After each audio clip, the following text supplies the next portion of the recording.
మటుకు లోకేషే గ్యారెంటీ. మీ ఎమ్మెల్యే గారు సరిగ్గా పనిచేయట్లేదు ఆర్కే గారు పని చేయటం లేదనే పారిపోయి అడ్రస్ లేడు. గెలిచిన కాడ నుంచి ఇంతవరకు అడ్రస్ లేదు ఆర్కే. అందుకనే రేపు కూడా రాబో రోజులలో కూడా లోకేష్కే అవకాశం ఉంది. 3 వంతులు.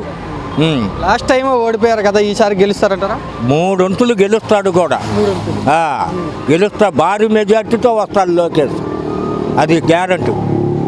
ఓకే, ఏంటి వైసీపీ పార్టీ ఇక్కడ లేదంటారు, సరిగ్గా పని చేయట్లేదా? ఈ పార్టీ గెలదంటారు వైసీపీ పార్టీ పని చేయటంలా, అసలు 3 వంతులు పని చేయటంలా.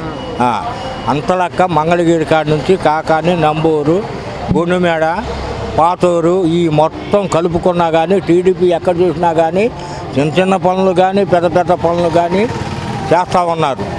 ఏంటి ఇవాళ ప్రజలకు పనులు లేకుండా పోయినాయి. మెయిన్ రాజధానిలో పనులు లేవు. చంద్రబాబు నాయుడు ఉన్నప్పుడు 2 లక్షల మంది బతికేవాళ్ళు, రోజుకి 2 లక్షల మంది. ఇవాళ కనీసం అటకేస్తే ఏం లేదు. ఇసుక కొనాలన్నా బాధే, సామాన్య మానవుడు కట్టాలన్నా బాధే. ఇవాళ అనేకమైన సమస్యలు ఉన్నాయి. అందుకని ఇది ప్రభుత్వం మటుకు మారాల్సిందే కంపల్సరిగా. ప్రభుత్వం మారిపోతే మటుకు ఈ దెబ్బ ఉన్న కొంపలు కూడా అమ్ముకోవటమే, అది వాస్తవం.